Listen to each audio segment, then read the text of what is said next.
로마복음 64절입니다. 64절 본문 텍스트는 상당히 다른 절에 비해서 긴데요. 사실은 텍스트가 길수록 이해하고 강독하기가 더 쉽죠.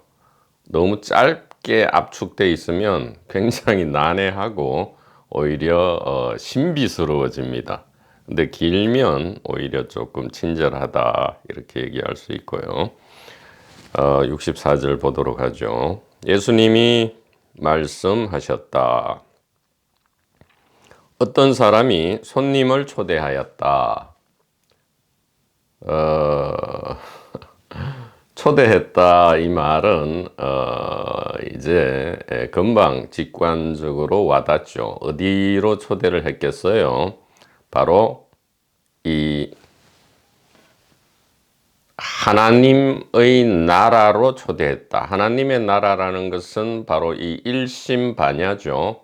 일심반야 단일의식 축제의 장으로 초대하였다 이 말입니다. 더 구체적으로 이야기하면 고통과 공포가 가벼운 세계, 그러니까 없다라고 얘기할 수도 있죠. 그래서 자유와 행복과 평안이 구속에 반대되는 자유가 아니고요. 불행에 반대되는 행복이 아니고요. 불안에 반대되는 평안이 아닌 온전한 사랑으로 초대한다. 그 이야기임을 알 수 있죠. 그리고 손님은 누굽니까? 손님은 바로 이 전 인류를 이야기하죠. 전 인류다 이 말이에요. 비교적 이 동물과 식물, 그 다음에 자연 세계는 인류와 같은 그런 불안, 근심, 걱정, 고통, 공포가 덜하다 상대적으로. 그래서 없던 고통과 공포가 이 고양이나 강아지들이 인류의 세계 안으로 들어올 때 비슷한 어떤 정신적, 감정적인 고통을 겪는다고 알려져 있습니다.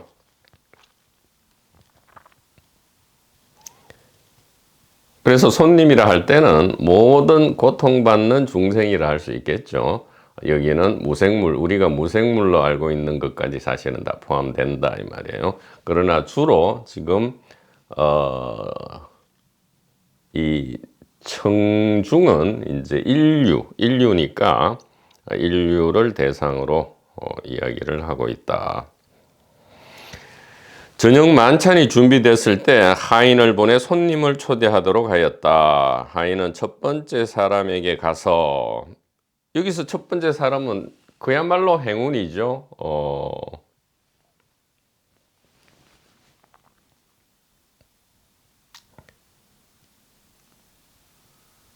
딱히 원하지도 않았는데 이 불멸의 생명 파티에 무료로 초대되었다 이 말이죠. 첫 번째 사람에게 가서 나의 주인님이 당신을 초대합니다 라고 말했다.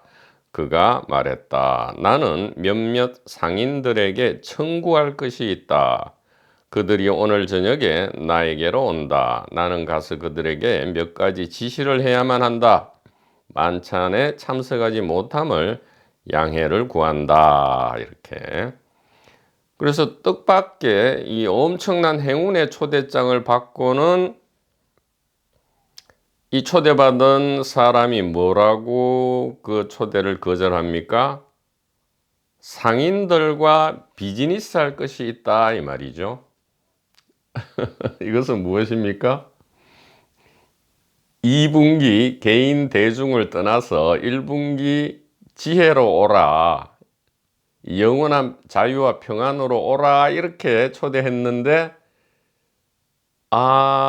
지금 바빠요. 2분기 개인의 특성은 뭡니까? 딜이죠. 비즈니스와 딜로 정의된다 이 말이에요. 바쁘다 이 말이에요. 비즈니스적으로 바쁘고요. 딜을 해야 되니까, 기브 앤 테이크를 해야 되니까. 그러니까 2분기에서의 사랑은 기브 앤 테이크고요. 1분기에서의 사랑은 지혜입니다.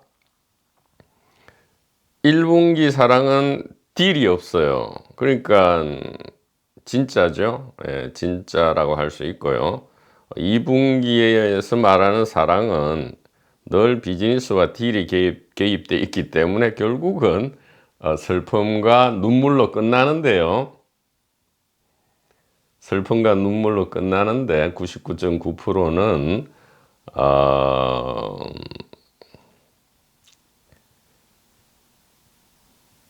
그래서 2분기의 사랑은 잘못 이름 붙여진 것이다. 사랑이 아니다 이 말이에요. 여기서 말하는 상인들에게 청구하고 지시하고 이렇게 처리해야 될 일이 있다. 이것이 2분기 사랑이죠. 2분기 사랑이니까 사실은 사랑이 아니고 슬픔이다. 이렇게 얘기할 수 있겠습니다.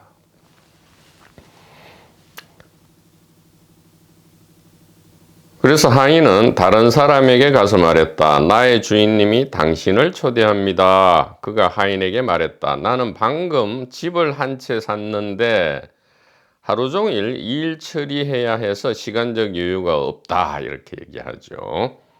집을 한 채 샀다. 집을 한 채 샀다. 그러면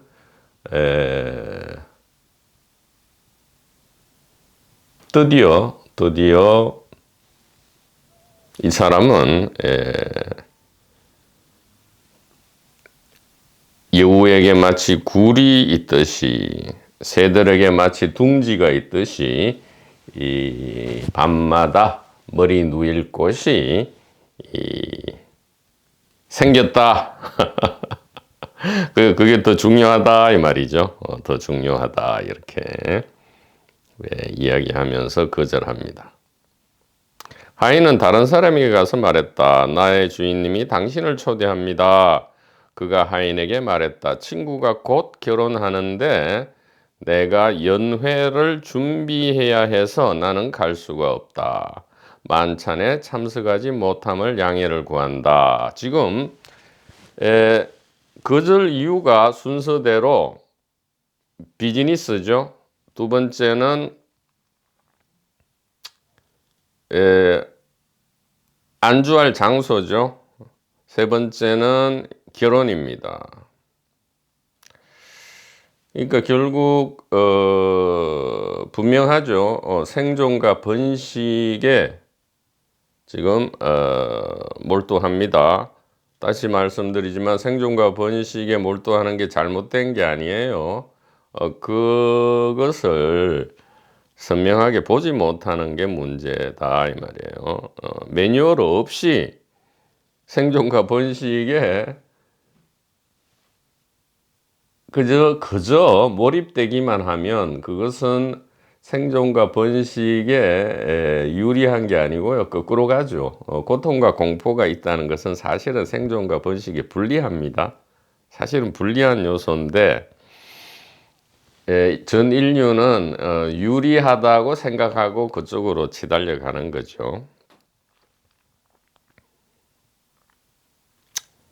하인은 다른 사람에게 가서 말했다. 나의 주인님이 당신을 초대합니다. 그가 하인에게 말했다. 나는 막 농장을 하나 샀는데 임대료를 받으러 가야 해서죠. 가는 해서 오자가 났네요. 임대료를 받으러 가야만 해서 만찬에 갈 수 없다. 양해를 구한다. 하인은 돌아가 주인에게 말했다.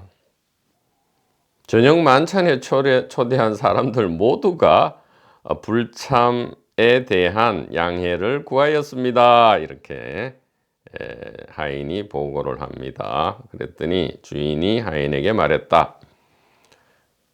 그렇다면 거리 밖으로 나가서 길에서 만나는 사람들을 데려와 그들이 만찬을 즐기게 하라. 사업가와 상인들은 내 아버지의 집에 들어가지 못할 것이다. 그러니까 이게 내 아버지의 집에 못 들어간다라고 해석할 수도 있고요. will not enter죠. Businessmen and the merchants will not enter the places of my father. 이래 돼 있는데 이것은 자기 스스로의 선택에 의해서 못 들어간다라는 뉘앙스가 더 크죠. will not이니까 can not이 아니고요. 예. 그러니까 누군가가 방해를 해서 못 들어가게 저지를 해서 못 들어가는 것이 아니고요. will not 자기 스스로 들어가지 않는 선택을 한다라고 지금 영어 문장에 의해서도 그렇게 해석이 됩니다. 그래서 거리 밖으로 나가서 길에서 만나는 사람들을 데려와 그들이 만찬을 즐기게 하라.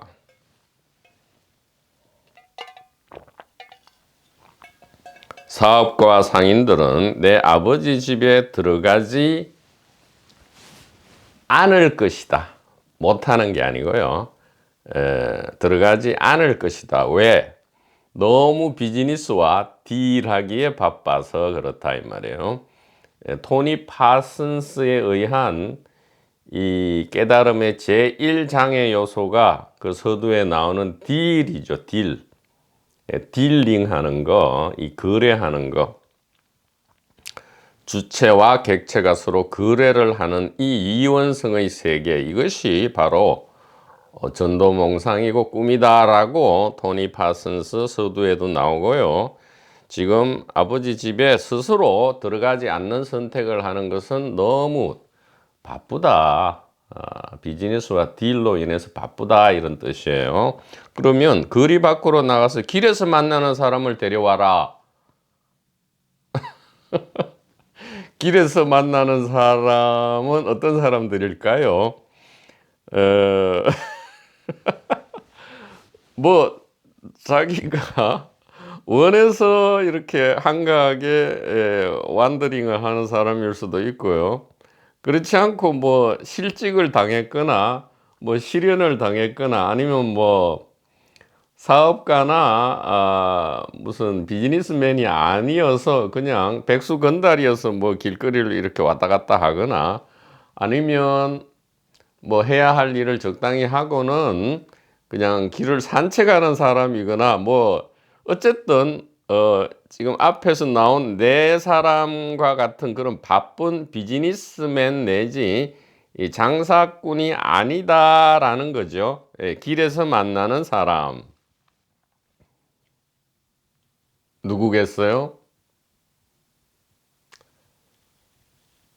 2분기 개인 대중 중에서도 이 초대를 우연이든 필연이든 의도했든 의도하지 않았든 이 초대를 선뜻 받아들이는 거겠죠. 이제 받아들이는 전제 조건은 앞에서 나온 네 사람처럼 바쁘면 안 되죠. 중요한 일로 바쁘면 안 돼. 그게 이제 뭐 다 성취해 가지고 뭐 돈이 많아서 안 바쁘든 아니면 백수 건달이라서 안 바쁘든 간에 그거는 지금 안 나타나 있어요. 그냥 길에서 만나는 사람을 데려와서 만찬을 즐기게 하라. 이 말은 앞에서 바쁜 사람들을 다 뭐 응징하고 죽여버리고 그냥 길에서 만나는 어떤 뭐 별 볼 일 없는 하찮은 사람을 데려와서 차라리 이 그들이 거절한 음식을 주라 그런 뜻이 아니에요. 자꾸 그런 식으로 새기니까 이 병행구절, 이 공간복음처럼 무섭게 이렇게 왜곡을 한다 이 말이죠. 이 항상 심판론적으로, 종말론적으로 이 구절을 해석하는데 지금 도마 64절은 전혀 심판이 없어요.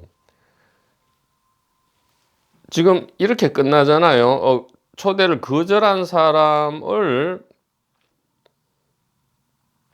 초대를 거절한 사람을 여기서 다 지옥으로 보내고 그냥 길거리에 있는 그냥 한가로이 길거리를 왔다 갔다 하는 사람을 천국으로 넣어줘라 이 얘기가 아니란 말이죠. 거절한 사람은 그냥 자기들이 선택한 거니까 그냥 두라 이 말이에요. 여기에 심판도 없고요. 여기는 종말론도 없어요. 하나의 큰 사랑 안에 그런 건 없단 말이에요. 그러니까 자꾸 심판론이나 종말을 얘기하는 것 자체가 비즈니스란 말이에요. 종교 비즈니스다 이 말이죠.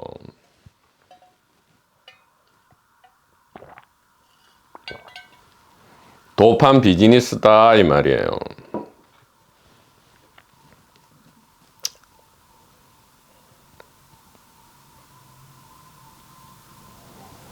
그래서 거리 밖으로 나가서 길에서 만나는 사람들은 이제 이 제1분기 지혜 가리킴, 하나님 나라 소식에 대해서 귀를 열은 거죠. 예, 귀를 열고 듣고요. 이해되면 믿음이 생기죠. 이 믿음은 잠시의 단련을 받고요. 예, 그래서 약간의 혼동을 겪은 다음에 드디어 죽음을 경험하지 않게 되고요. 이 시공간 우주를 지배한다 이렇게 결론을 내릴 수 있습니다. 반야신경과 똑같죠. 삼세 제불과 보리살타는 오직 반야 바라밀다에 의지해서 전도몽상을 원위치시키고요. 무유공포, 구경열반 이렇게 된다 이 말이에요. 자유와 평안에 이른다 이 말이죠. 고통과 공포가 없어지는 게 아니고요. 임팔라처럼 가벼워진다 이 말이죠. 그래서 이 공간복음서의 이 심판론, 종말론을 피하기 위해서는 그런 가스라이팅에 우리가 다시 포섭되지 않기 위해서는 이 마지막 구절의 해석이 또 중요하겠어요. 사업가와 상인들은 내 아버지 집에 들어가지 않을 것이다 이 말이에요. 스스로 will not enter the places of my father 이렇게 이 부분에도 많은 주의를 기울이는 것이 좋겠다 이렇게 말씀드립니다. 그래서 이 병행 구절, 공간복음 구절은 꽤나 길기 때문에 지금 많이 왜곡된 부분을 밑줄로 그어놨습니다. 밑줄 친 부분을 보도록 하죠.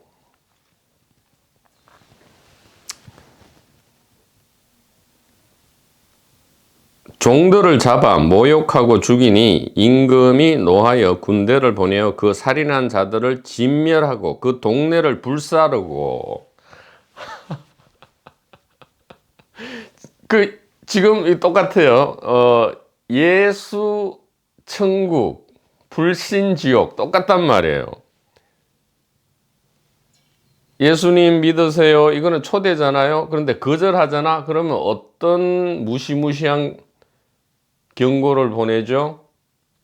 초대를 거절했어? 그러면 불신자로서 너는 지옥에 들어가야 돼. 초대를 받아들여?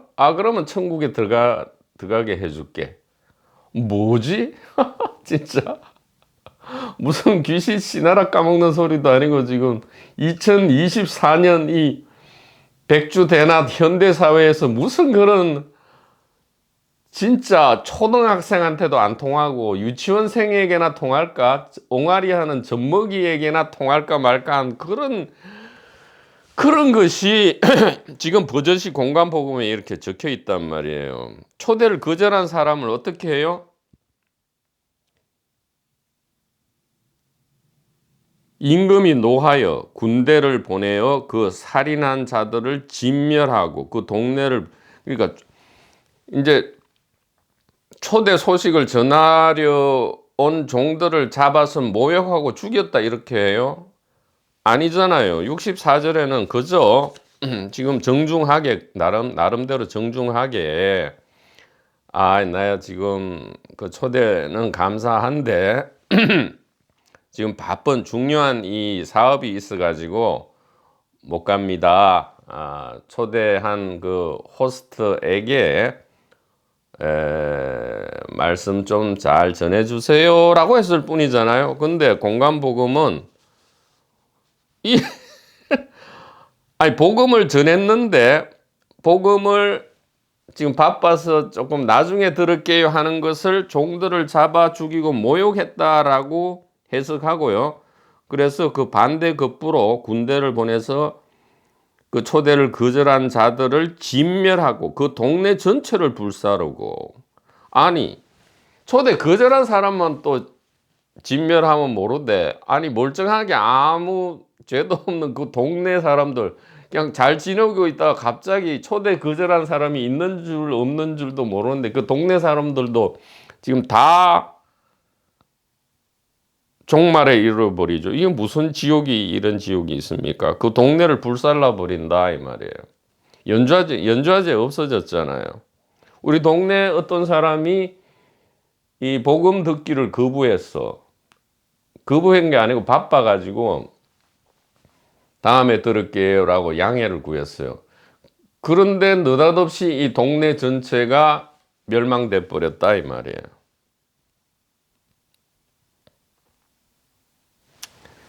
악한 자나 선한 자나 만나는 대로 모두 데려오니, 이것도 큰 왜곡이죠. 악한 자나 선한 자나 만나는 대로 모두 데려오라.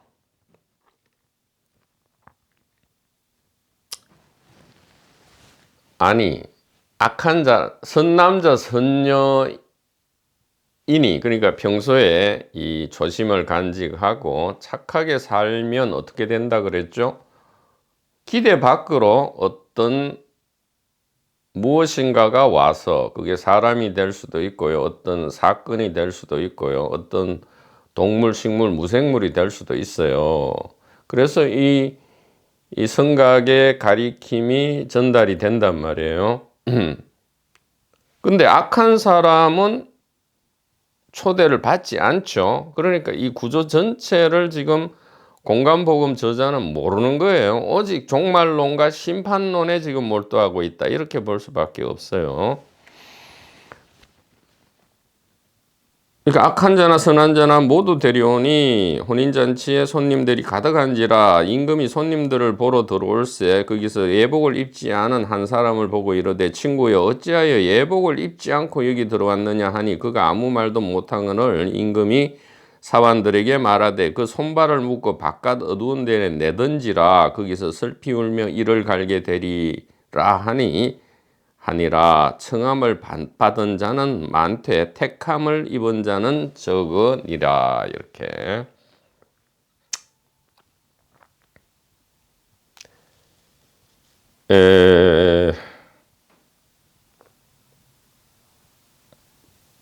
이미 이것은 앞에 이 상인과 비즈니스맨들한테 초대를 했을 때에 청함을 받은 자는 많되 택함을 입은 자는 적으니라가 이미 됐잖아요. 이미 됐는데 그들을 다 다시 제외하고 다시 길거리에서 아무나 악한 자나 선한 자나 다 데려와서 다시 거기서 가려낸다, 이제 이런 뜻으로 얘기를 하잖아요. 즉 아무리 좋게 해석해도 일단 복음을 전했습니다. 그런데 복음을 전했는데 복음을 처음부터 거절한 사람은 다 제외되고요. 복음을 받아들인 사람들이 있는데 복음을 받아들였다 해서 다 천국에 들어가느냐? 아니다 이 말이에요. 잔치에 온 사람들 중에도 진짜 이 파티를 즐기는 사람은 많지 않다, 이제 이렇게 얘기하는 거죠. 이것은 옥상옥이고요. 이중 심판이죠. 이중 심판이고요. 왜 이런 일이 벌어지느냐? 이것은 이 로마 가톨릭과 기독교, 개신교, 즉 이 그리스도교 역사를 보면 처음에는 이게 아주 조그만 유대교 분파 운동으로 시작했어요. 다른 유대교 분파들과 극심한 갈등과 경쟁을 벌인 다음에 지금 바울 계통과 복음서 계통의 이 그리스도 운동이 정통이 됐어요. 원래는 이단이었다가, 원래 정통은 이 야고보, 게바, 요한이 주축이 되어 있는 예루살렘 그룹이죠. 예루살렘 그룹이 원래 정통이었는데 이 바울과 그 뒤에 복음서 계열의 이 운동이 이단이었다가 오히려 정통을 뒤엎고 자기들이 이제 정통이 되었죠. 그게 분기점이 AD 150년 전후에 의해서 서서히 주류가 되었다가 지금 로마에 의해서 국교가 되면서 로마 제국의 공식 종교가 되면서 온전한 의미에서의 주류 종교가 되었단 말이에요. 그래서 처음에는 이래 됐단 말이에요. 처음에는 그러니까 이 바울 시대와 복음서가 적혀지던 그 시대, 즉 AD 150년 이전에는 무조건 이 새로운 운동을 믿기만 하면 무조건 다 끝나는 거예요. 예. 단순히 믿기만 하면 끝납니다. 예. 구원받은 거예요. 그런데 그러니까 그때는 소위 말하는 신도가 매우 드물죠. 이 신도가 매우 드물기 때문에 이 전도의 방법으로서 단순히 믿기만 하면 확고한 구원을 받은 것이다, 이렇게 됐는데 이제 점점 뒤로 가면서 거대 종교가 되어 가죠. 그러면 신자와 신도수가 많아질 거 아니에요. 그러면 종교 조직이 그러니까 이 계급, 그러니까 성직자 계급이 발생하고요. 여러 가지 이 하드웨어가 방대해지다 보니까 그 안에서 이 반발하는 사람들도 있단 말이에요. 즉 이 주류가 된 믿음 교설 안에 있지만 여기에 대해서 사소하게 혹은 중요하게 반발하는 그룹도 생기고요. 또 이 성직자들의 권위를 인정하지 않는 그룹도 생길 것이고요. 등등 많은 그룹이 생겨나니까 그 안에서 다시 심판론이 또 필요하다, 이런 거예요. 그러니까 이게 제1분기 지혜에 근거한 게 아니고요. 자꾸만 돌아가는 거죠. 2분기 개인 대중의 길로 돌아가서요. 정치, 경제, 비즈니스, 종교적인 요소가 계속 들어오면서 이 공간복음에 이런 교설들이 지금 성립되는 것이다, 이렇게 말씀을 드릴 수가 있겠습니다. 자, 그래서 쭉 내려와서 보면 부자는 천국에 들어가기가 어려우니라. 다시 너에게 말하노니 낙타가 바늘기로 들어가는 것이 부자가 하나님 나라에 들어가는 것보다 쉬우니라. 이것은 본말이 전도된 거죠. 부자라서 초청을 거절한 게 아니고요. 초청을 거절하는 사람들을 이렇게 한번 통계를 내보니까 뭐 비즈니스나 여러 가지 사업으로 바쁜 사람이 많기에 그들을 보니까 상대적으로 가난하기보다는 좀 부자들이 있더라, 그 얘기예요.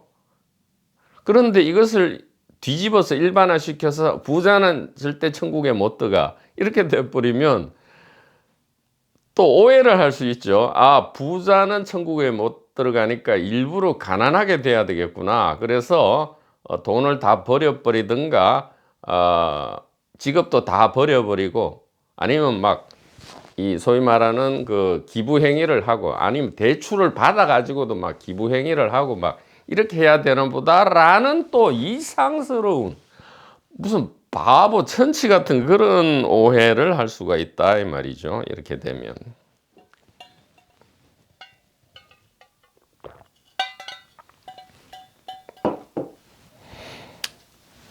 그래서 이거는 사실은 이렇게 바꿔야죠. 이건 유치원생 얘기고요.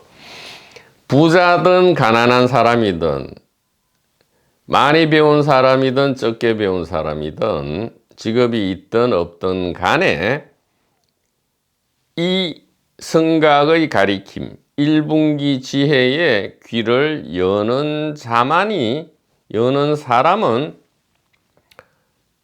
부자 가난한 사람 그것이 기준이 되는 게 아니고요. 초심을 유지하고 있느냐 착하게 사느냐 초심을 유지하고 착하게 산다는 것은 개인적 동기를 자주자주 종종 보느냐 선명하게 보느냐 이 얘기다 이 말이에요. 부자는 못 들어가고 가난한 사람은 들어가고 그런 이분법이 아니다 이 말이죠.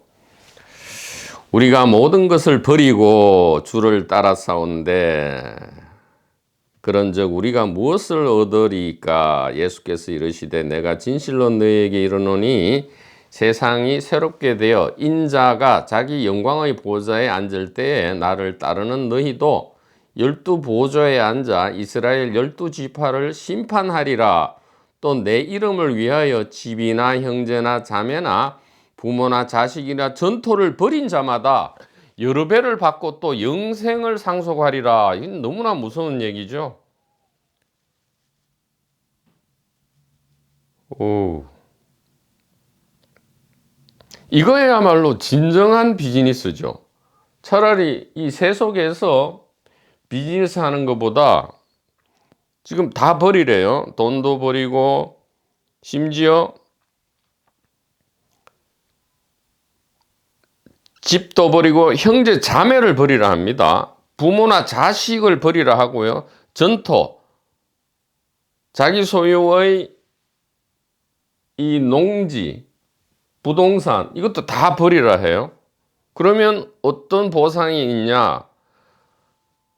예수님 옆에 내 옆에 보좌를 만들어 놓을 테니까 거기에 너희도 앉아서 이 세계를 전부 심판한다. 참으로 슬프고도 무서운 이야기다 이 말이죠. 이것은 더욱 아까 이 원래 도마복음에서 초대를 예의 바르게 거절한 이 상인이나 사업가들보다 더 어떻게 보면 이것은 참으로 좋지 않다 이 말이에요. 그러니까 물질적 거래보다 더욱 이것이 참 고통과 공포스러운 것이 바로 이 영적인 거래 행위죠. 처자식과 가족을 싸그리 부모 형제 자매 처자식을 다 버려버리면 하늘에 너희 보좌가 있으리라. 아니 처자식 부모 형제 친구 뭐 싸그리 아무도 없는데 천국에 지 혼자 앉아서 그래 어흠하고 있으면 뭐 할 건데요. 이거는 유치원생 정도의 머리로 생각해봐도 이것은 엉터리 중에 엉터리라는 것을 알 수 있는데 참으로 이것이 지금 현대 2024년에도 이것이 그대로 통용된다는 것은 이거야말로 진짜 신비롭다 이 말이에요.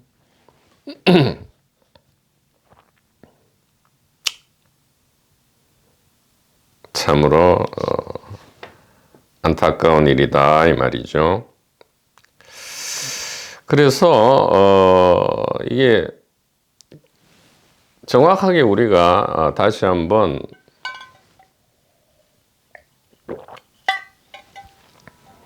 이해할 것은 개인적 동기는 생존과 번식이다. 생존과 번식의 수단은 돈, 권력, 명예, 여자, 남자다. 근데 이 적당하고 합리적인 충족은 오히려 자유와 평안에 이바지합니다. 그러니까 이렇게 했어야 되죠. 도마복음 64절의 이야기는 이 상인과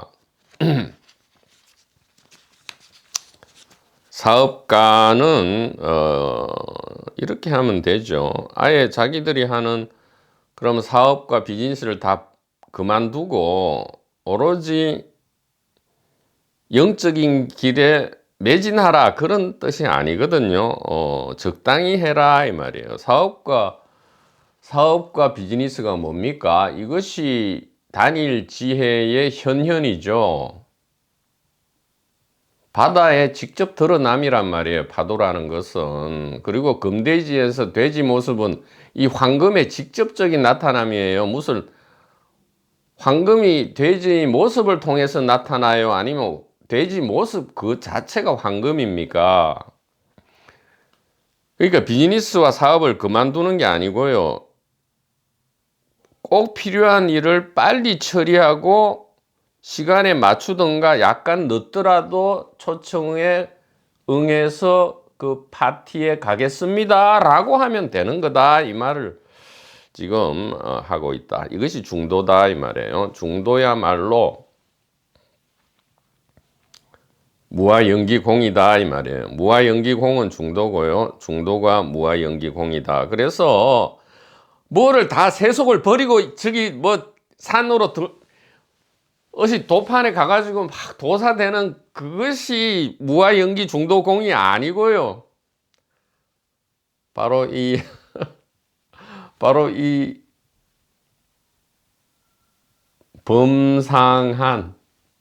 범상치 않은 게 아니고요. 범상한 이 제1의식 세계, 이 일상 세계가 바로 무아연기 중도공이기 때문에 중도로 하면 된다 이 말이에요. 중도로. 노력할 필요도 없어요. 이 제1분기 지혜를 이해하면 말이죠. 다 저절로 된다 이 말이에요. 뭐 버리지도 않고요. 매달리지도 않는다 이 말이에요.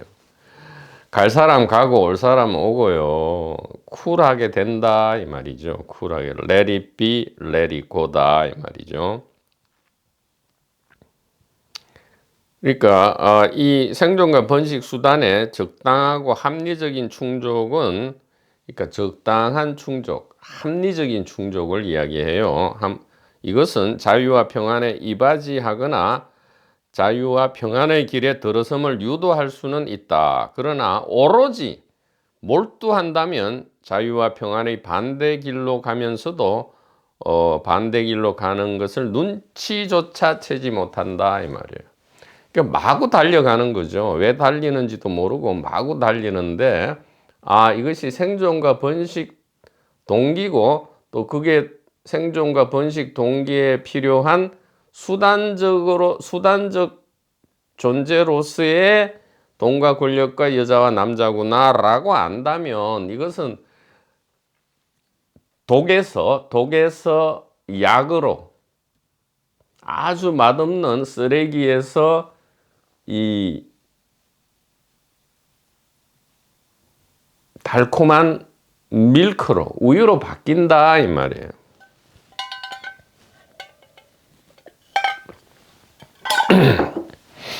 생명 파티로의 초대장은 언제나 우리 눈앞에 도달해 있습니다. 다만 우리가 보지 않을 뿐입니다. 보지 못하는 게 아니에요. 나는 먹고 살기 바빠서 아니면 뭐 여러 가지 일 때문에 건강 때문에 뭐 그럴 수도 있지만요. 다시 한번 잘 이렇게 들어보면 그것이 1번 장애 요소는 아니다라는 것을 알 수 있다 이 말이에요. 초대장은 부자, 빈자, 선인, 악인을 가리지 않는다. 단지 저 스스로 그런저런 핑계로 초대장을 거절하는 것일 뿐이다. 초대장 자체는 선인 악인을 가리지 않고 발송되지만 악인들은 악인이기 때문에, 그러니까 나빠서 나쁜 게 아니고요, 이 초심과 착한 마음이 없기 때문에, 즉 선남자 선여인이 아니기 때문에, 즉 초청의 뜻을 모르기 때문에 이제 악인이다 이 말이죠.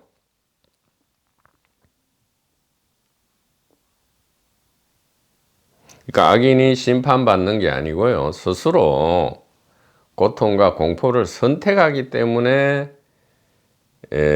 악인은 고통과 공포다 이렇게 되지, 악인이라서 심판받아서 벌 받는다 그런 게 아니다 이 말이에요. 이 프레임이 완전히 깨어져야 된다 이 말이죠. 단지 저 스스로 그런저런 핑계로 초대장을 거절하는 것일 뿐이다. 나는 재벌 회장이라 사업에 뭐에 너무 바쁘다. 진리가 밥 먹여주나 이렇게 생각하죠. 진리가 밥 먹여주나?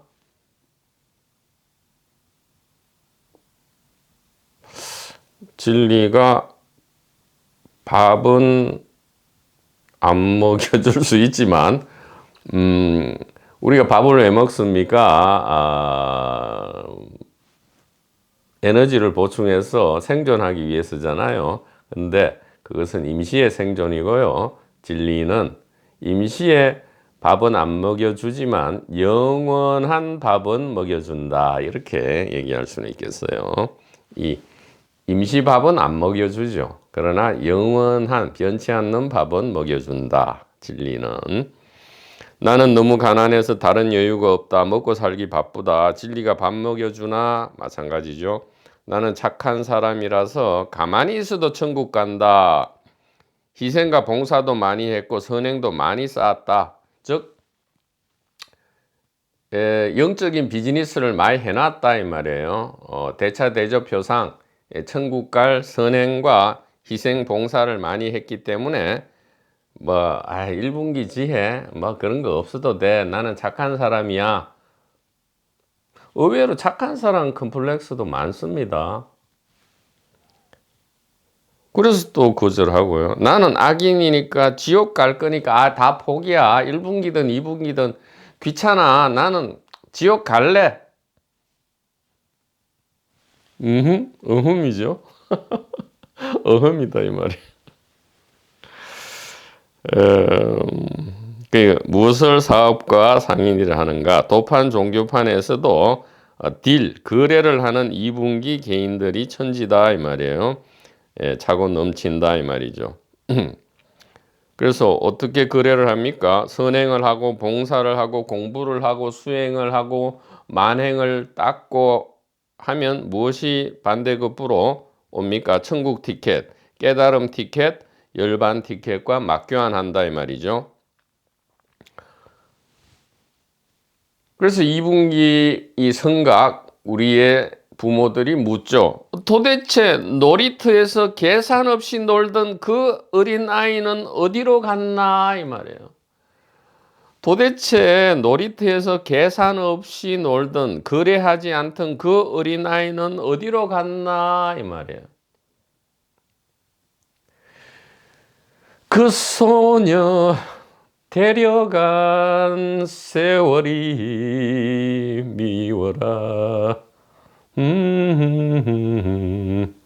그 소년 데려간 세월이 미워라.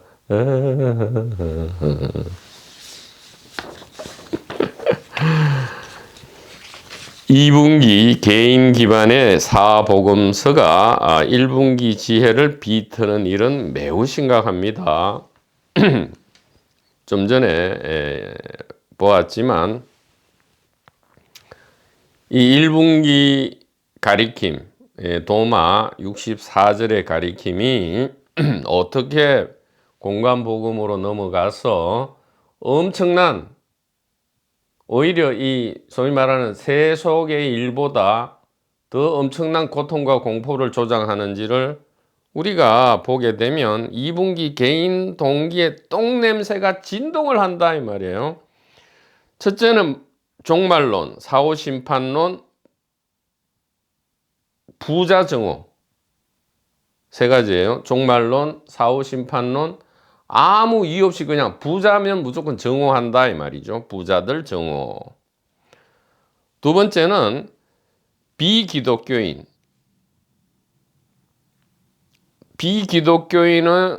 비기독교인이라면 무조건 죽여도 돼요. 하나님의 뜻이기 때문에 죽여도 된다. 처음에는 비기독교인만 죽였는데 나중에 교세가 커지니까 기독교인 중 안에서도 다시 가려냅니다. 기독교인 중에서도 이단을 가려내고요. 이단이 아닌 기독교인, 즉 정통파 기독교인 중에서도 믿음이나 또 자질이 부족한 사람, 그 다음에는 또 믿음이나 자질이 있어도 교회 감독이나 장로들이 볼 때 정치 경제적으로 마음에 안 드는 신도들을 전부 몰살시키는 것을 당연하게 여긴다 이 말이에요. 그러니까 몰살 대상자가 점점 늘어나요. 처음에는 안 믿는 사람, 불신지옥만 했는데 이제는 믿는 사람 중에서도 이단자도 몰살시키고요. 이단이 아는 정통 중에서도 또 믿음이 부족한 사람, 즉 믿었다 하는 사람을 또 몰살시키고요. 믿음이 굳건해도 좀 마음에 안 들게 행동해. 누가 볼 때, 교회 감독이나 장로들이 볼 때에 정치적으로 경제적으로 말 잘 안 듣는 그런 신도들은 전부 몰살시켜 버린다 이 말이에요.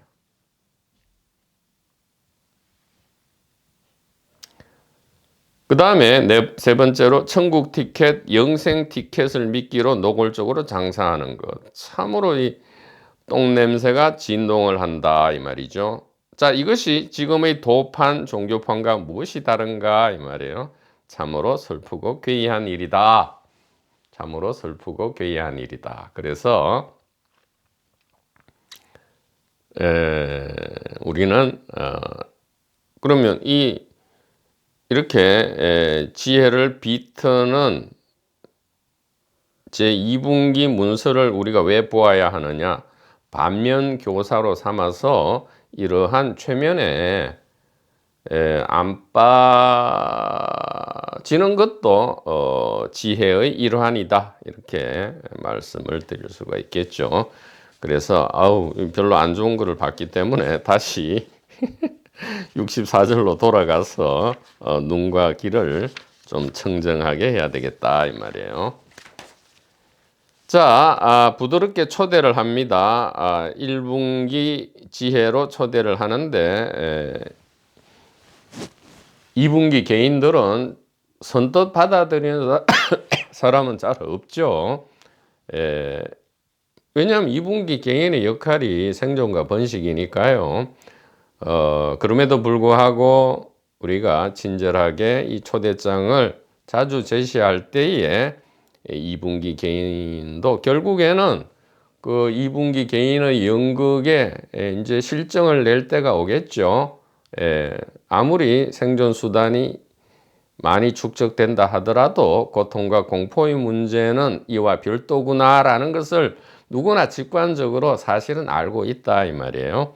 그래서 그들을 심판하고 무슨 하나의 사람과 하나의 의식 안에서 왜 자기 자신을 왜 심판하고 왜 종말을 시키고 진멸을 하고 동네를 불사르겠어요.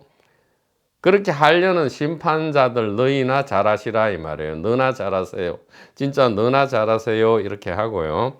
이들은 단지 우리와 다른 것이 아닌데 스스로의 선택의 시절 인연이 아직 오지 않았다 이렇게 볼 뿐이죠. 그러나 꽃이 사랑의 향기를 발산하는 데는 심판하면서 누구에게는 발산하고 누구에게는 발산하지 않고 그런 것이 아니다 이 말이에요. 우리들이 이 1분기 지혜 사랑의 생명축제 안에 온전히 들어와서 이해하게 될 때에 우리들의 말과 생각과 행동은 자연히 이 2분기 개인들에게 초대장을 진하게 발송할 것이고요. 부단하게 끊어짐 없이 사랑의 초대장이 발송될 것이다. 그러니까 걱정 안 해도 된다 이 말이에요.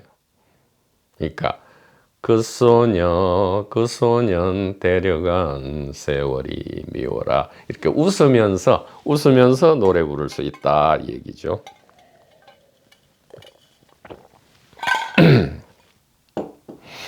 개인 EJ로서는 죽고 이 반야 지혜 일심 단일 의식으로 새롭게 태어나신 아라 도반번님께 대단히 감사한 마음을 전하고요. 또 선남자 선여인 도반번님 여러분 대단히 감사합니다.